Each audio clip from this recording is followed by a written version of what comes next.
Auditeurs, auditrices, soyez tous les bienvenus dans notre monde de la spiritualité. Aujourd'hui, je vais essayer d'approfondir justement les profondeurs de Dieu. Et combien profondes sont les richesses de Dieu et de sa science. Personne ne peut sonder ses jugements, nul ne peut découvrir ses plans. Amen. Qui a connu la pensée du Seigneur? Qui a été son conseiller? Qui lui a fait des dons pour devoir être payé en retour? En effet, tout vient de lui, tout subsiste par lui et pour lui, à lui soit la gloire à tout jamais. Amen. Un des principaux fondements de la corruption des humains, c'est qu'ils ne possèdent aucune idéologie profonde en ce qui concerne le Dieu créateur.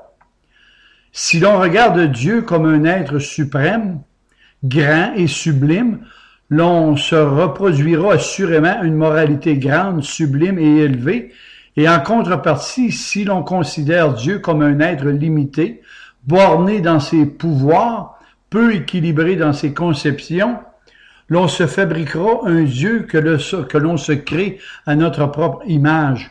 Et c'est à partir de là que la grande majorité des humains se fabriqueront des religions pour satisfaire leur Dieu afin de se déculpabiliser.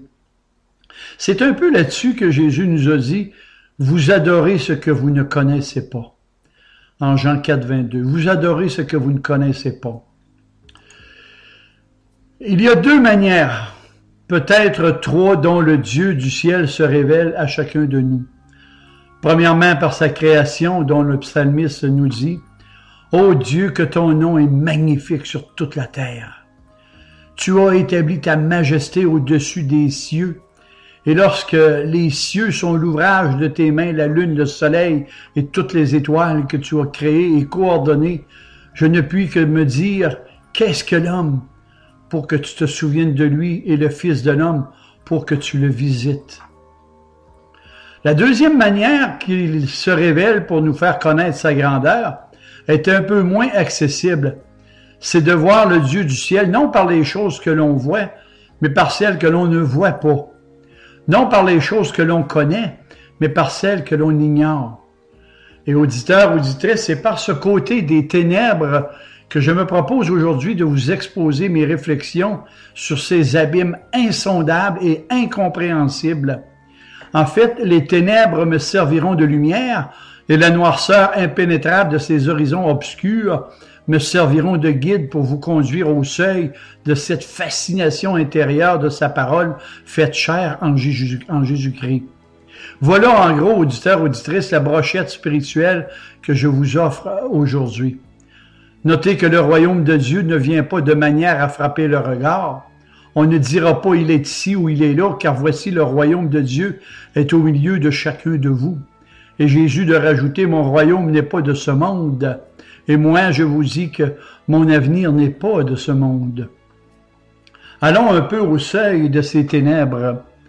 En parlant des profondeurs de Dieu, l'apôtre avait principalement en vue la conduite de Dieu à l'égard de tous ceux qu'il destine à sa gloire, et aussi à l'égard de tous ceux qu'il laisse dans leur propre perdition.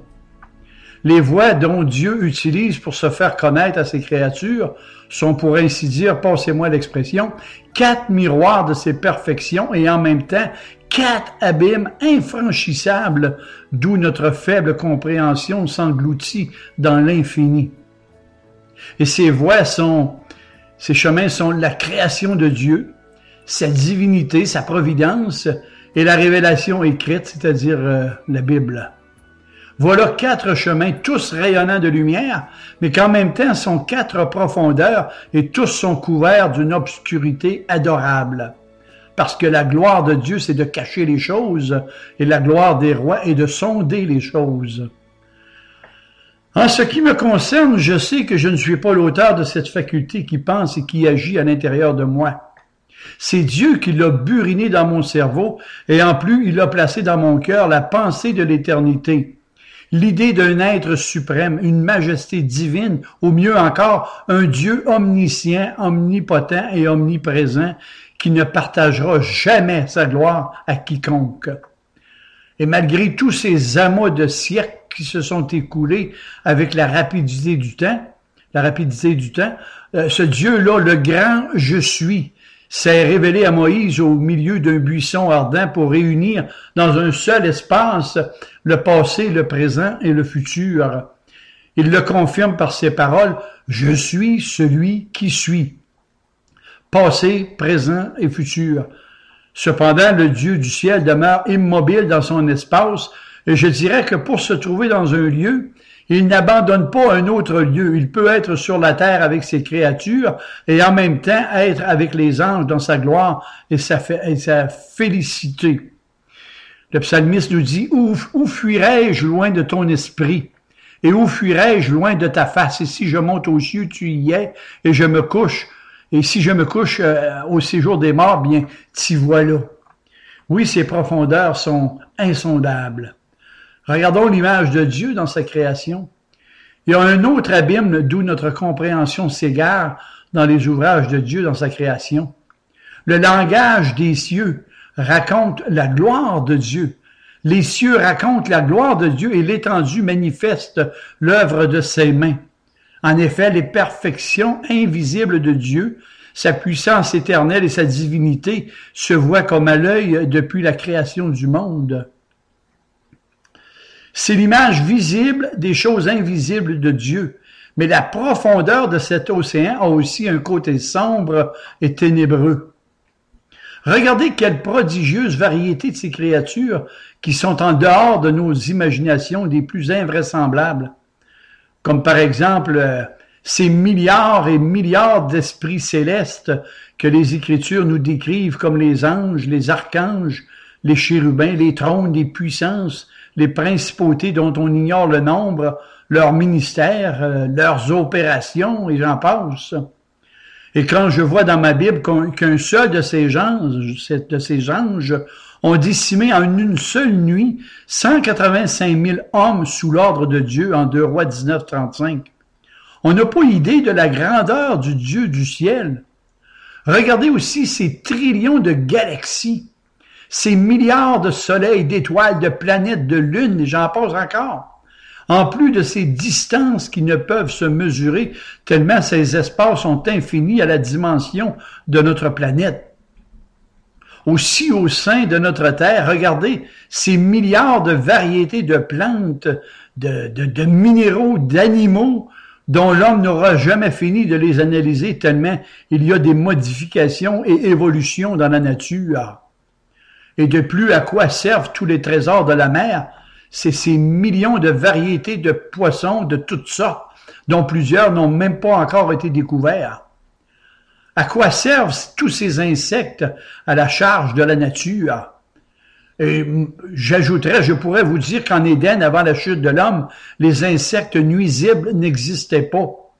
Enfin, j'ai une théorie qui a du poids, mais je ne suis pas certain que vous soyez prêts à l'accepter. D'où viennent les vents, les marées et j'en passe? Je vous recommande de lire le Job, chapitre 39, et revenez me voir avec les questions que le Dieu du ciel pose à Job, évidemment si vous en avez les réponses. Avouez avec moi votre ignorance sur la création de Dieu. Mais qu'est-ce que l'homme? Qu'est-ce que cette âme dans l'homme qui pense, qui raisonne et qui songe? Et lorsque l'on dit que le cœur aime et que le cerveau médite, dans quelle partie du corps se trouve notre âme?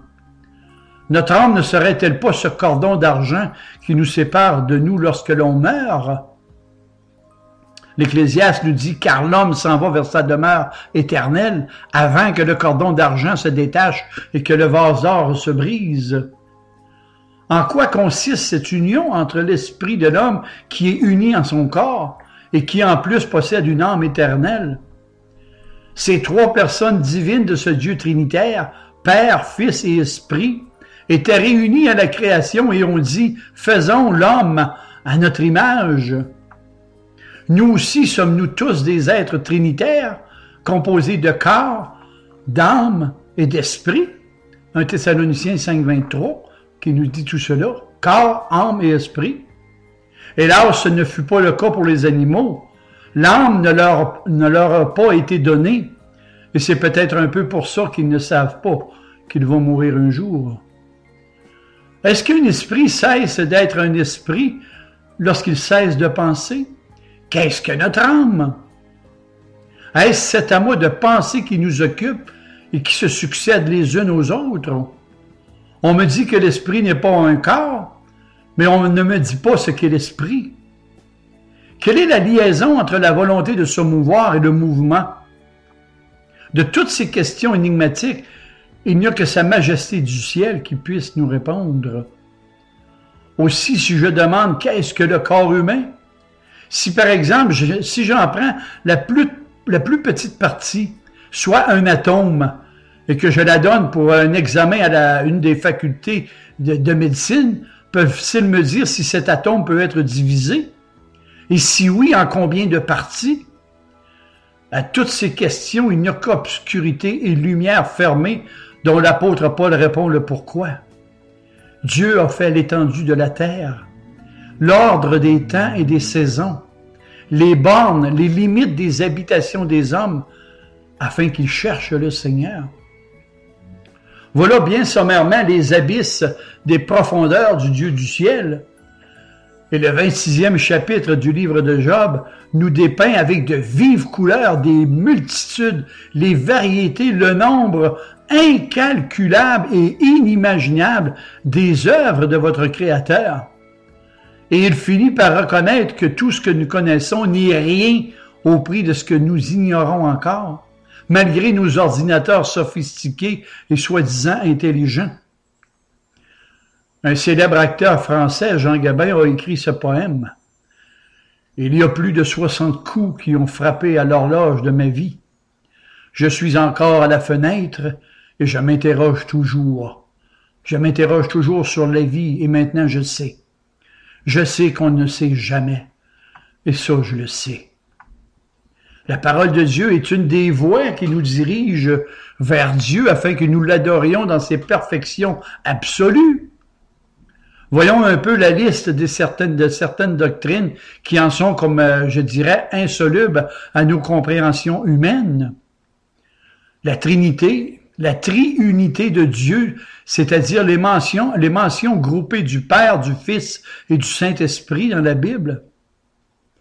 Jean nous dit, quand le Consolateur sera venu, je vous enverrai de la part du Père l'Esprit de vérité qui vient du Père, il rendra témoignage de moi.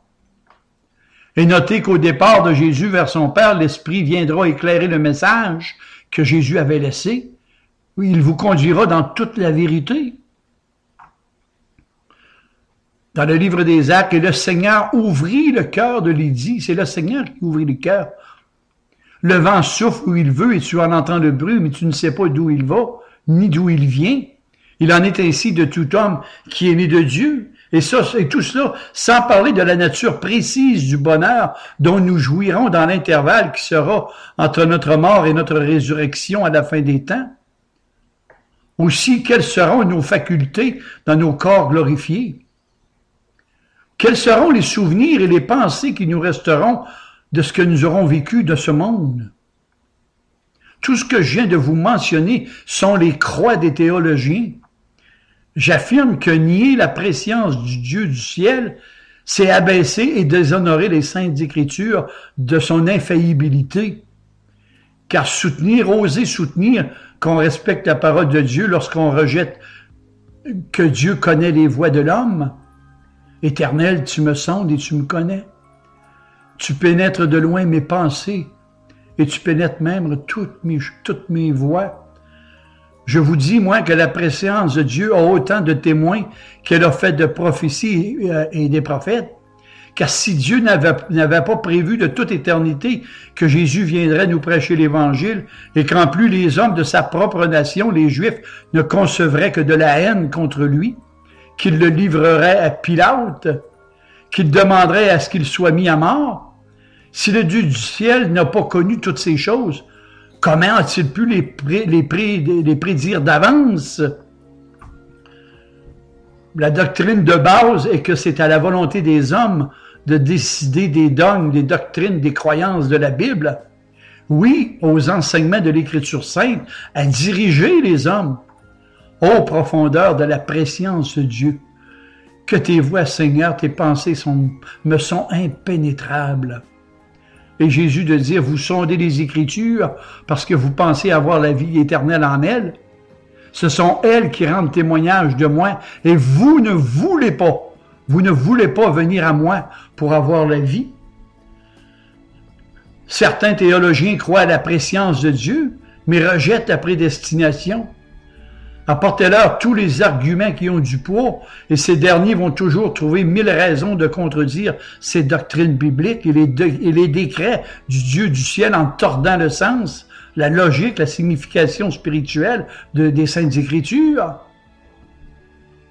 Car la parole du Seigneur me donne, la parole que le Seigneur me donne deviendra un fardeau pour celui qui l'a dit. Car vous avez tordu le sens de la parole de Dieu, nous dit Jérémie 23, 36. Et sur ces propos, bien, je vous propose le sermon numéro 11, la prédestination, sur mon site. Le Dieu du ciel a laissé l'homme libre et responsable dans ses pensées et dans ses actions. Il est écrit que l'on s'endurcit librement et l'autre croit aux paroles de ce qui est écrit. Souvenez-vous de Jésus qui a dit « Je te loue, Père. Je te loue, Père, Seigneur du ciel et de la terre, de ce que tu as caché toutes ces choses spirituelles aux sages et aux intelligents, mais que tu les as révélées à tes enfants. » Jésus a dit « Vous êtes dans l'erreur parce que vous ne comprenez ni les Écritures, ni la puissance de Dieu. » Et moi, je vous dis, ce n'est pas juste de savoir par cœur les Écritures, il faut les avoir dans le cœur pour s'en nourrir. L'apôtre Paul nous dit que Dieu, le Dieu du ciel, nous a élus, rachetés, sauvés avant même la fondation du monde, qu'il nous a prédestinés pour nous adopter. Ceux qu'il a connus d'avance, il les a prédestinés, il les a appelés, il les a justifiés et il les a glorifiés avant même la fondation du monde dans son cœur. Et tous ceux qui enseignent l'opposé de ces doctrines n'ont vraiment pas compris le véritable sens de la parole de Dieu, la véritable signification. Ma Bible me dit de ne pas aller au-delà de ce qui est écrit. Comme par exemple, comment un Dieu souverainement bon crée-t-il des hommes qu'il sait d'avance qu'ils seront perdus un jour? Ou comment un Dieu infiniment saint a-t-il permis que le péché entre dans ce monde? Comment un Dieu qui nous dit qu'il voudrait que tous les hommes soient sauvés et qu'il n'a fait connaître ses lois pendant 4000 ans qu'à la seule nation juive? Voilà brièvement les grandes difficultés qu'on semble pouvoir opposer à la parole de Dieu. Il y a aussi de ces théologiens que l'on nomme supralapsaire en théologie, ce qui signifie au-dessus de la chute. Ces éphémères ailés placent les décrets du Seigneur au-dessus de la chute de l'homme. En termes simples, ils disent que Dieu est infiniment bon en pardonnant à quelques-uns et Dieu est parfaitement juste en condamnant les autres, de sorte que Dieu avait résolu de condamner une telle personne parce qu'elle était pécheresse. Je vous dis justement que Jésus est venu pour de misérables pécheurs comme moi, tout comme vous d'ailleurs. Et c'est à partir de ces fables que l'on retrouve des sectes parmi nous.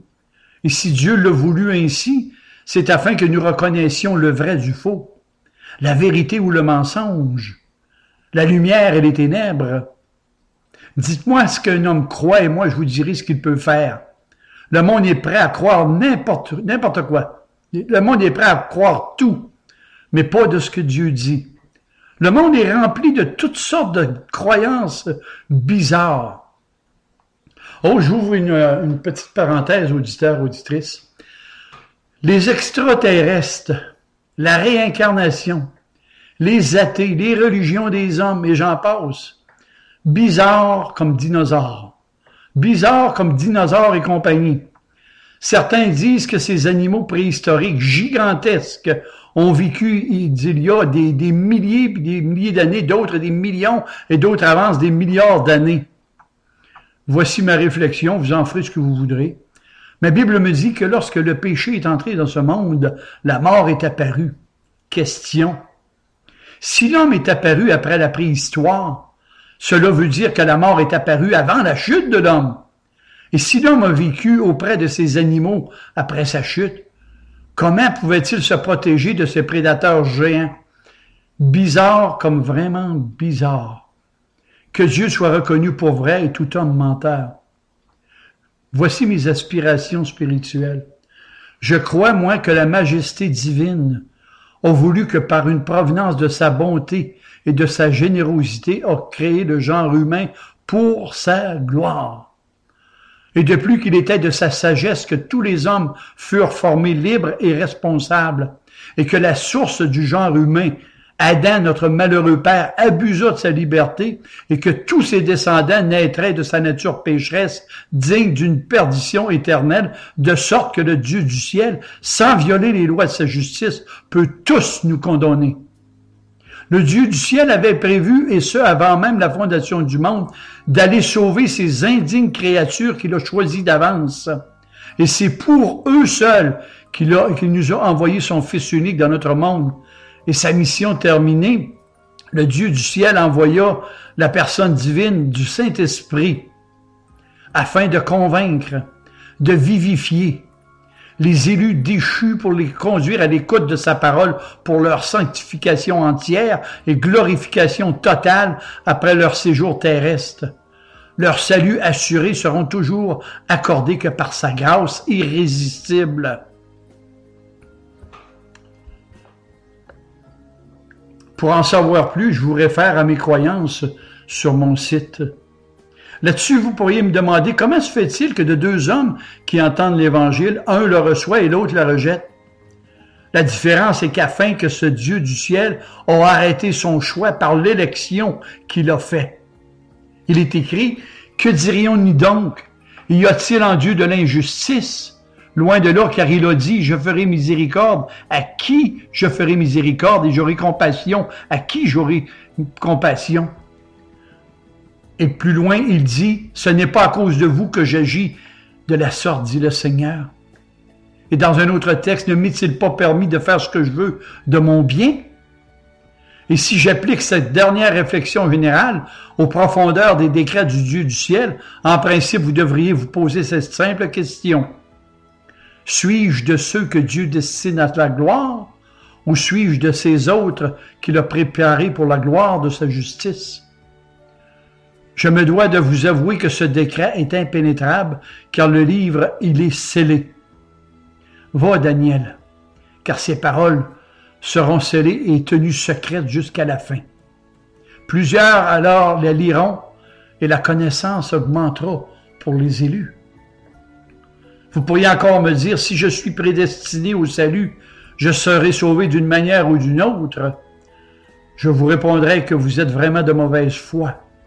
Avec cette objection, c'est un peu comme si vous me diriez que vos jours sont comptés, que ça sert absolument à rien de me nourrir ou encore je vais consulter un médecin pour une maladie mortelle comme le cancer et que ce dernier me dirait que des discours sur les termes de ma vie, que mes jours sont comptés et qu'il ne tombera pas un seul cheveu de ma tête sans que Dieu l'ait voulu. Je serais en droit de répondre, orateur du néant. Laisse de côté tes discours moralistes sur les termes de ma vie et déploie ta science sur ma maladie. Consulte les symptômes de mes malaises. Appelle ton art de la médecine à mon secours et laisse le Dieu du ciel à l'exécution de ses décrets. Prescris-moi des remèdes et un régime que je dois suivre. Je ne te demande qu'à me soigner, car je sais qu'il n'y a que Dieu qui peut guérir, pas toi. Je ne te demande que des soins et des prescriptions. Auditeurs, auditrices, appliquons-nous à cette image figurée. Le Dieu du ciel a établi en ce bas monde des pasteurs, des évangélistes, des théologiens pour essayer de les rendre saints, de leur donner une marche à suivre selon sa parole, la parole de Dieu, et non de les rendre savants et lettrés en ce qui concerne les choses spirituelles profondes et insondables, non de leur prêcher et de s'approfondir dans le mystère de l'élection divine. Il nous a établis pour annoncer l'Évangile pur et simple, et non pour approfondir les décrets profonds de Dieu. Parce que ce ne sont pas les obscurités de la Bible qui nous empêchent de croire, mais bel et bien ses clartés. D'ailleurs, dans ce domaine, je me dois de m'écrier à mon tour aux profondeurs de la science de Dieu et de la sagesse du Dieu du ciel. La théologie est la suprématie totale de toutes les sciences. Et à quoi serviraient toutes les autres si celles-ci feraient défaut? Les sectes utilisent la Bible. La philosophie et les religions humaines manipulent la Bible en lui donnant des interprétations infidèles qui bien souvent ne sont que trafiquées. Et le psalmiste nous dit, une science aussi merveilleuse est au-dessus de ma portée, Seigneur. Elle est trop élevée pour que je puisse la saisir. Einstein, un scientifique, a dit, la science est une religion pure et boiteuse, et la religion sans la science, elle est aveugle. En terminant, voici le sens des mots religion et science. Premièrement, la science est une masse d'informations reçues par des expériences observables et répétées et qui est analysée en laboratoire de recherche. Deuxièmement, la religion, c'est un concept intellectuel non sujet aux expériences dans les laboratoires. Notez que les profondeurs insondables dont le Seigneur se couvre les yeux font le procès du théologien qui pense tout connaître. Il faut avoir des interprétations bien réduites pour essayer de connaître à fond un Dieu qui habite dans une lumière inaccessible et d'une grandeur à l'infini, vous pensez pas? Dieu, dans sa gloire, a résolu de nous révéler seulement ce que nous devrions savoir et de ne pas aller au-delà de ce qui est écrit sur les terrains sacrés de sa parole. Le Saint-Esprit donne une mise en garde à ceux qui ajouteront ou qui retrancheront des paroles de son livre. Il est écrit, je cite, « Si quelqu'un ajoute quoi que ce soit, Dieu ajoutera à son destin les malheurs décrits dans ce livre. Et si quelqu'un retranche quelque chose des paroles de ce livre, Dieu lui ôtera son droit de l'arbre de la vie éternelle. » Et j'insiste pour vous dire qu'il faut être un génie bien faible pour essayer d'éclaircir un mystère dans les choses spirituelles profondes. Oh oui, petit homme, entre dans ton néant, couvre-toi de poussière et apprends du plus grand théologien, Dieu le Saint-Esprit, à t'arrêter où il faut s'arrêter. Et n'hésite pas à crier sur le bord de ces abîmes ces paroles aux profondeurs de la sagesse et de la science de Dieu, que tes pensées me semblent impénétrables. Les profondeurs de Dieu doivent confondre tous les zélateurs indiscrets sur les choses spirituelles. Et lorsque je veux pénétrer une doctrine profonde de la Bible, je n'ai qu'à jeter un regard sur l'ennemi de Dieu, et c'est là que j'y trouve un cœur idolâtre. Et c'est là que nous étions tous avant que la grâce irrésistible de Dieu nous appelle, n'est-ce pas? Ne nous aventurons pas pour juger la conduite de Dieu par nos idées, mais plutôt apprenons à respecter les abysses de Dieu comme un enfant. Est-ce que nous serons toujours dans les ombres et dans la lumière? Y aura-t-il toujours un voile entre le parvis et le sanctuaire? Les profondeurs de Dieu nous enseignent la folie de l'homme, composé de poussière qui n'aime pas le Dieu du ciel, mais qui est enraciné dans les choses de ce monde. Mes chers petits frères, mes chères petites sœurs en Christ, je vous dis que très bientôt, cette sombre nuit de mystère sera dissipée. Bientôt, nous entrerons dans le temple de Dieu, d'où il n'y aura plus de soleil, parce que l'agneau de Dieu est lui-même la lumière. Très bientôt, nous arriverons à cette merveilleuse période éternelle d'où ce qui est imparfait sera aboli. Dans le royaume de Jésus, dans le jardin de sa majesté, nous connaîtrons toutes choses. Dans son ciel, nous connaîtrons tout ce qui nous était inconnu sur cette terre. La nature de sa nouvelle création, la providence, sa grâce, sa générosité, sa gloire. Ces créatures célestes, peut-être de nouvelles galaxies, d'où les distances ne seront plus un problème. D'ailleurs, dans son ciel, il n'y aura plus de problème, et j'ajouterai même que Dieu réunit ceux qu'il aime. Dans son royaume, Jésus résoudra nos difficultés et nos objections que nous avions sur la terre. Nous verrons le Seigneur face à face. Cette connaissance de Dieu remplira nos cœurs d'une joie à l'infini.